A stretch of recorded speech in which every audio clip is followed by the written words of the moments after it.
Fight Club, David Fincher's cult classic adaptation of Chuck Palahniuk's novel of the same name, was released a quarter of a century ago. It's deeply rooted in the end-of-the-millennium Gen X malaise of the era of its release, but it's also managed, even through decades of misinterpretation and misreadings, to continue to feel connected to our current world and experiences. So, looking back now, 25 years after it originally hit theaters, what lessons can we take from the narrator and Tyler Durden about surviving in our modern day? I want you to really listen to me, okay? My eyes are open. We all have different ideas about who we really want to be deep down, the kind of life we think we should be living. We constantly compare ourselves to these impossible dream selves, beating ourselves up for never managing to measure up. The narrator, of course, takes this to a whole new level. If you wake up at a different time, in a different place, could you wake up as a different person? Tyler, the narrator's ideal dream self, comes out when the narrator thinks that he's sleeping. While the rest of us were sleeping, he worked. Thanks to his long-running insomnia, he doesn't really clock the fact that he's still tired all of the time as anything out of the ordinary. When you have insomnia, you're never really asleep, and you're never really awake. Tyler is a manifestation of what the narrator perceives to be the opposite of his droll existence. He's brash and loud, endlessly confident, and able to not only get attention, but people to actually listen to and follow him. All the ways you wish you could be, that's me. I am smart, capable, and most importantly, I'm free in all the ways that you are not. As we talked about in our recent video on another of Fincher's films, Gone Girl also explores this line between the created persona for public consumption versus the darker, true, hidden self underneath. For Amy, her shell is the cool girl persona she hones. For the narrator, it's Tyler. Today, we can see a version of this play out to varying degrees across our online worlds. People pretending to be someone else, a different type of person, likely for innocent enough reasons at first, who then become totally consumed by this idea of who they should be, to the degree that they can't even really separate that created ideal from their true selves any longer. I was living in a state of perpetual deja vu. Everywhere I went, I felt I'd already been there. It was like following an invisible man. Because Tyler is a manifestation of everything the narrator feels like he lacks, he's not only overconfident, but rules with an iron fist, the opposite of the narrator's more meek nature. In the end, we see how this kind of single-minded, power-hungry focus eats away at you, even if there is a core of relatively good intentions hidden in there, and can cause you to not only harm yourself and those around you, but even undo the things you had been working towards. In their split, we can also see some of the irony of the impossible standards these ideal selves represent laid bare. Like the narrator lamenting how sad it is that some men feel compelled to look like models, while his ideal self very much looks like a model. I felt sorry for guys packed into gyms, trying to look like how Calvin Klein or Tommy Hilfiger said they should. The narrator has to, through his realization that Tyler isn't some separate, uncontrollable entity, but indeed a manifestation of his own mind, deal with the horror of having to confront all of the sides of his true self. Because we're the same person. That's right. It can be easy when you've so fully separated these sides of yourself to only claim the parts that you see as good. Anything that could be construed as bad just chalked up to not being something you have control over. But to truly be free, the narrator has to not only accept this full conception of himself, but also actively make the choice to erase the dangerous side threatening to fully pull him into the darkness. You're not real. That gun isn't in your hand. That gun's in my hand. Tyler shows how, as much as we might want to believe the ideal version of ourselves that we have in our head would fix all of our problems, the reality is that this false version of you will always begin to crack and fade, and sooner or later you'll be left with just your actual self yet again. So you need to focus on you and your real life, deciding who you want to be and how you want to exist in the world. The narrator feels disconnected from both himself and the world around him. He tries various avenues to seek out different kinds of connections, but nothing ever seems to be able to fill the void within him. He's miserable at his job, doesn't really have any friends, has taken to pretending to have different ailments just to join support groups, and be able to feel like he's a part of something. When people think you're dying, man, they really, really listen to you instead of just waiting for their turn to speak. The biggest issue at the core of his unhappiness is his feeling that he's not an active participant in his life, but instead just a cog in the machine. We're the middle children of history, man. No purpose or place. Our great war is a spiritual war. Our great depression is our lives.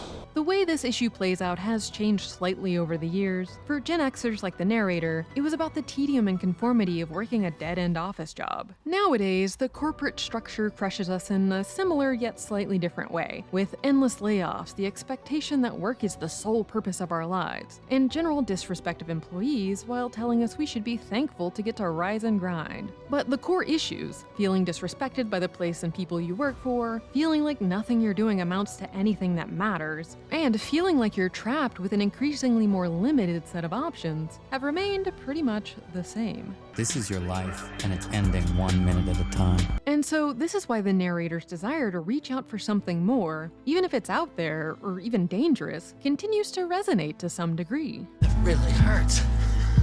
Right. Hit me again. But it also showcases the risk hidden behind the allure. That if you're not focused on the right things, when you take that big leap, you won't land somewhere better, but that's just harming you in a different way. Stay with the pain, don't shut this out. Without pain, without sacrifice, we would have nothing. The narrator, with Tyler, forms the Fight Club, which is, on its surface, the kind of tight-knit group he had been desperately seeking. But because it's built not on wanting to grow together, but instead destroy together, it becomes poisonous for everyone involved. The internet and social media has only expedited this kind of trend. Thanks to algorithms, one can be shuffled into damaging silos without us even noticing it at first, preying on our insecurities and desperation to pull us deeper and deeper into that darkness. It's only after we've lost everything that we're free to do anything. We see how the narrator's inability to connect his true self with his ideal self stops him from forming deeper bonds in the real world, like how he believes Marla is sleeping with Tyler and so is unhappy with her, because in his disconnected state, he cannot believe that someone would want to be with him, which leads to him pushing her away even though he does want to be with her. What are you doing here? What? This is my house. What are you doing in my house? You. Getting out of this spiral is not easy for the narrator. He literally has to erase that destructive part of himself to have any hope of a path forward. When you've become accustomed to hanging on to these false hopes, these negative things that you deep down hope will somehow turn everything around for you, it can be very difficult to let go, even when you do finally realize that it's bad for you. You created me. I didn't create some loser alter ego to make myself feel better. Take some responsibility. In the end, the narrator takes control of his own life by getting rid of the false self that was sending him to the edge, and instead focusing on the real connection he has in his life, Marla. Interestingly, despite what some readings of the film over the years might suggest, Tyler isn't focused on blaming the individual people in the world, like Marla, who gets the brunt of the blame from certain viewers, for all of his and the narrator's problems. He instead focuses on the inner changes each guy needs to make, and on larger social issues. The main focus of Tyler's ire is actually consumerism and overconsumption, trends we've been seeing a new wave of pushback against recently on the tail of waves of hyperconsumption facilitated by the ease of online shopping. Things you own end up owning you.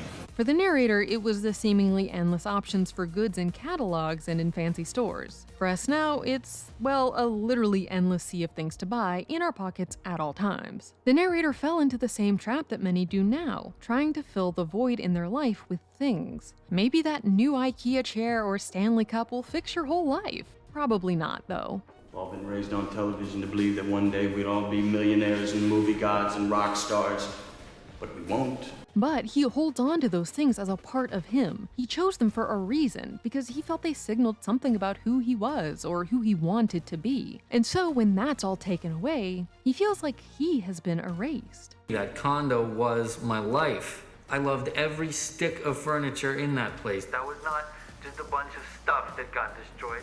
It was me. Tyler, being the opposing force in this situation, Reject the basic assumption of civilization, especially the importance of material possession. is not only focused on making the narrator let go of those things, but also on freeing the entire world from the grip of consumerism. Advertising has us chasing cars and clothes, working jobs we hate so we can buy shit we don't need. He's not really interested in blaming other people also being crushed by the harshness of society for the problems he sees. He instead wants to focus his and everyone else's rage at the real source of the problem, the people at the top who run the game and set it up so that no one but them can win. This is why Project Mayhem's main focus is attempting to take out an actual source of their misery, in this case the banks, in an effort to get rid of credit and thus free everyone from debt and the shackles of trying to keep up with the American dream. If you erase the debt record, then we all go back to zero. Out these windows, we will view the collapse of financial history. One step closer to economic equilibrium. Tyler's solutions are obviously pretty out there and dangerous, but it can often feel like a huge spark would be the only thing that would truly be able to release society from the hold of consumerism, and that's why it thematically hits a note that resonates with many viewers even today. You're not your job. You're not how much money you have in the bank. That seed of rage at this world that strips us of everything meaningful, just to turn around and try to sell us back things to try to fill the void, still rings true.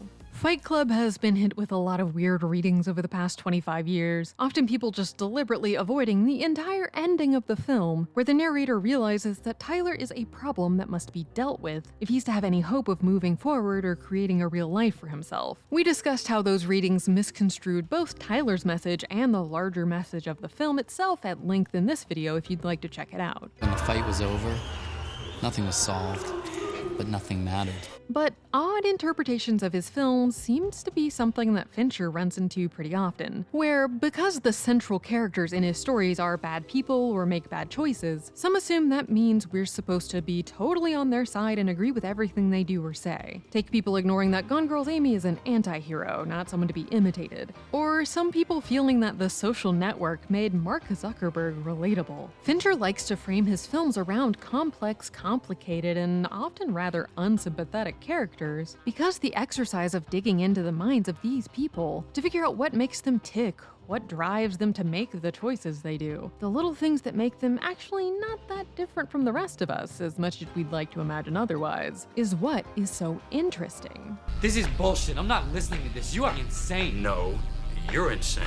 In the same way that, yes, obviously framing your husband for murder and then actually murdering another guy is not something one should aim to emulate. Starting a group of violent vandals and blowing up entire credit card company headquarters is not meant to be followed. The Narrator and Tyler stories take seeds of larger concepts that we grapple with every day and turn them up to extremes to allow us to really zoom in and inspect how all of it comes together and see where the metaphor might brush up against our own experiences. You're a hallucination. Why can't I get rid of you? You need me. The film has continued to feel relevant because while the problems it confronts have shifted and evolved, they haven't really gone away. Though maybe now we as a society have evolved enough to take the real lessons from the film. To not get so tied up in consumerism that you make yourself miserable. To work to find real connection. To let go of the parts of yourself that are hurting you. And to fight for yourself and your own life. You met me at a very strange time in my life. That's the take. Click here to watch the video we think you'll love, or here to check out a whole playlist of awesome content. Don't forget to subscribe and turn on notifications.